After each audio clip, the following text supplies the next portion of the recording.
There are many types of silence. There is the silence of anger. When two people take offense at each other, who will speak first? There is the silence of pride, when neither side wants to admit fault. There is the silence of games, when she hides her words just to see if you will chase her. But above all these types, there is a greater silence than the rest. A silence that does not wait for a response. A silence that is not temporary. It is the declaration of ending. A silence that says without speaking a single word, "The matter is over. I am finished. I will not return from the beginning, no matter the assumption that you are as you were before."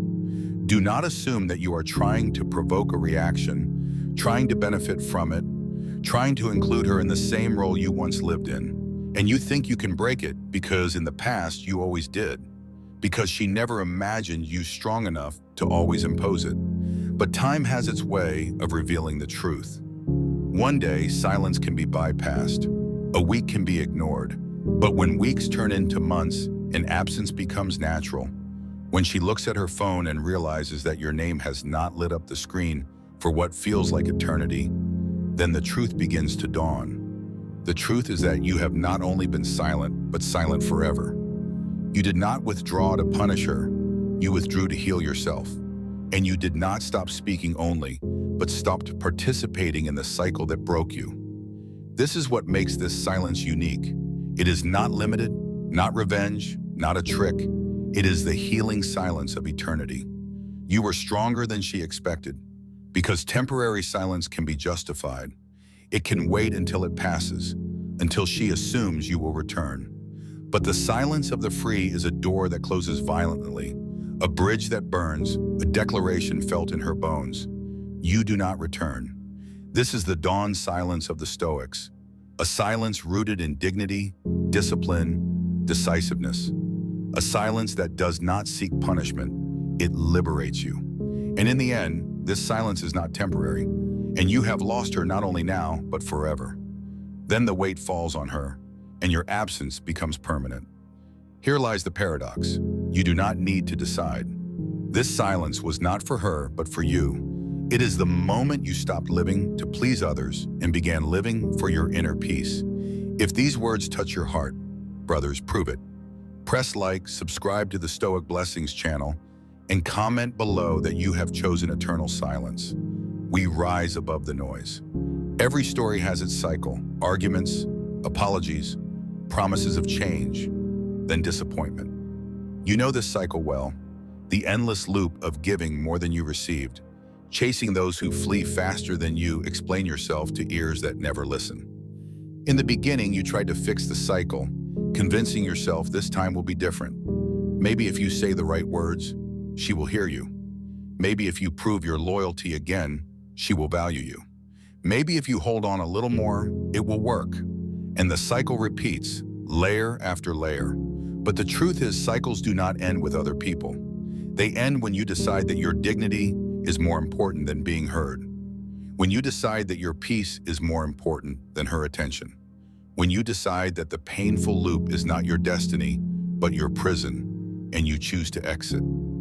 This is true eternal silence, breaking the cycle not for her, but for you. You are no longer the man who exhausts himself with explanations. You are no longer the man who writes paragraphs to receive answers in one word. You are no longer the man who believes that love means suffering endlessly to prove your worth. The cycle ends the moment you stop participating, the moment you withdraw from arguments, the moment you refuse to return to a game that brought you nothing but depletion. This is the silence of recovery, not the silence of waiting, not the silence of anger, but the silence of freedom. What makes this silence different is that she expected pauses but did not expect endings. She expected interruptions but did not expect eternity. She relied on your return to the cycle because that was always what happened. But this time, you chose yourself. You ended the story not with noise, not with speech, but with silence, and this silence is final. No second chance, no maybe someday, no if you change, I'll come back. The cycle is broken, the door is closed, eternal silence. This is the Stoic wisdom of recovery. Understanding that the only way to win a rigged game is not to play it at all. And when you refuse to play, you do not just end the round, you end her power over you. Every man reaches a crossroads, a path that once again leads to the cycle, to noise, to pleading, to proving yourself to someone who will never truly see you. And the other path is silence, the final silence, the type that is not a tactic, not a strategy, but a choice with no return. Here, true strength is tested, because leaving once in anger is easy. Anyone can do that. Anyone can swear it is over in a moment of rage. But true resolution is not born in fire. It is born in calm. It is the silent decision you make when your emotions settle, when your clarity returns, when you finally understand that the cost of staying is greater than leaving. This is eternal silence, not weakness, not escape, but strength. The strength to choose not to return. The strength to cut the cord that bound you to repeated disappointments. The strength to say without words that she no longer has access to you. And this choice changes everything. Because the moment you accept that your silence is eternal, you remove the illusion of return. A message may never come.